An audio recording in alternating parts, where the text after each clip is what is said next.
We have quite a lot of questions from people which are about the state of the world and publishing, and are we all doomed, and kids today, and variations on these. Some very interesting questions about how you feel about the state of publishing and reading. I'm going to sort of synthesize them into one question, which is, are you optimists?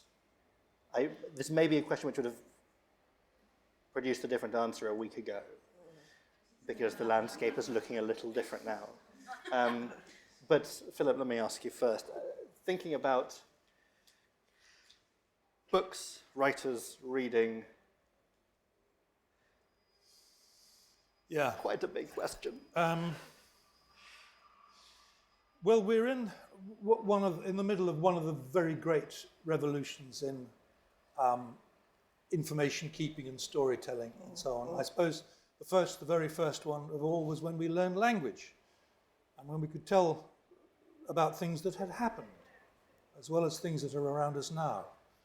And then came the revolution of making marks on clay or papyrus or something to make a permanent record of what we could say.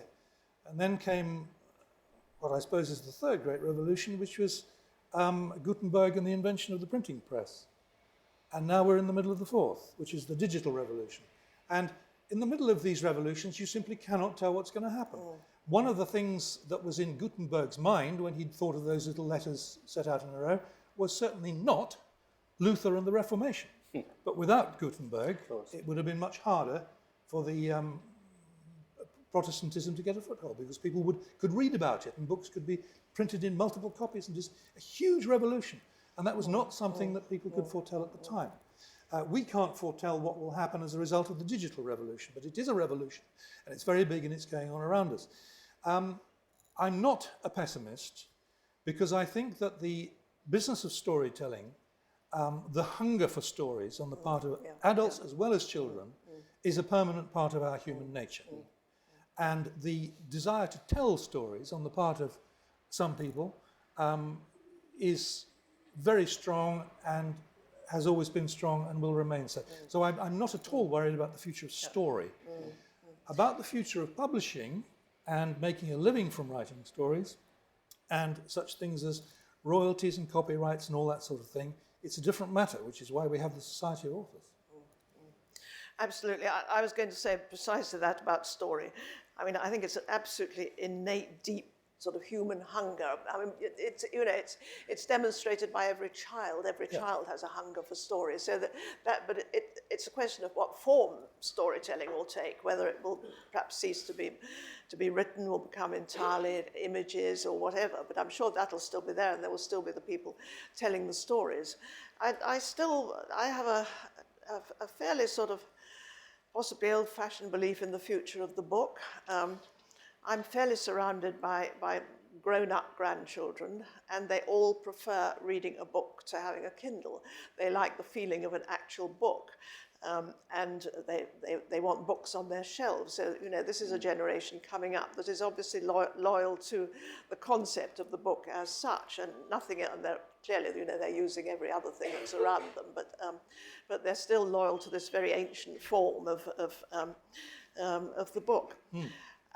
As for publishing itself, I don't know. I feel a bit too much out of touch with it now. I do think, from what I learned from my own editor and from other publishers, that it's a dire time for younger starting out writers, because I think that the time when I started out, sort of 30, 40 years ago, editors were much more able and willing to sort of put their trust in a writer for several books. And nowadays, as I understand it, if a tyro young writer doesn't make a success with the first or second book, that's it. The money men in the publishing firm will kind of look at the bottom line and say, look what the last book sold, and that's it.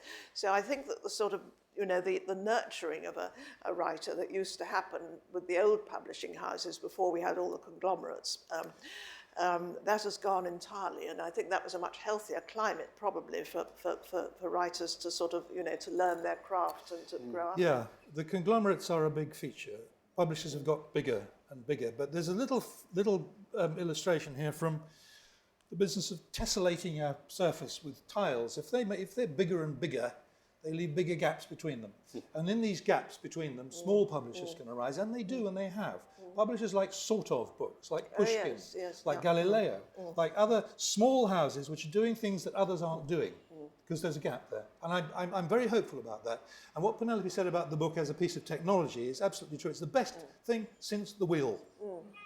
It's the most marvellous invention, so much better than the scroll that you had to roll and unroll, which is like a cassette tape. It's so difficult to find the bit you wanted on the cassette. So much easier with a CD, but even easier with a book. You just flick the pages. And you can't do it with a Kindle. You sort of can, but it's not as good, is it? The book is just marvellous. And when you drop it, the words stay where they are on the page. I was on the board of the British Library when the digital revolution was just sort of beginning, and I remember there was the IT director at the library gave a presentation to the board on what was going on, and one of the board members said to him, "What do you think is the most exciting and interesting development in the Word?" And he just simply said, "The book." Yes. Practically non-biodegradable, needs no infrastructure, easy to handle, and he was on the cutting edge of what was happening now. You drop it in the bath, you just put it on the radiator, it dries out, it doesn't die. And you're not likely to drop your entire library in the bath, which is what happens with your Kindle. Exactly. Simultaneously, all 3,000 books go in the bath at once. Put them all on the radiator, line them up. Yeah. It's a most marvellous piece of technology. The book will always be with us, actually. I'm not afraid about that. The profession of the writer will be different, though, presumably. Well, I think already... Sorry, Penelope. Well, I suspect it already is, in a sense, yes. I mean, I think it... in some ways, it's very different. I mean, it's been made very different in my sort of writing lifetime by the advent of the literary festival. Two things, the literary festival and the book group. Both of those are absolutely splendid in disseminating books.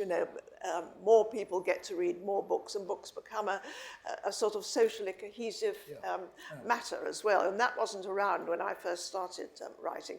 And so that, that I think is excellent for readers and excellent for writers. So that's something that's better. But it also You're quite right. But it does also put a certain burden on writers, because the expectation is one of your jobs as a writer now, just writing the books is not enough. You also have to do a roadshow. And you have to get up on stage in front of 500 people in a tent and dance. None of us anticipated that. We never expected that. No, and some of us are very good at it, and some enjoy it, and others of us aren't quite perfectly right not to be good at it. You're good at writing, that's the important thing. You shouldn't have to. But it's a different kind of thing. On the other hand, unlike pop stars, we can't fill stadiums and sell merchandise like T-shirts and CDs and so on, and go on tour with 58 roadies and so on. So that way of earning a lot of money is closed to us. We can't do that.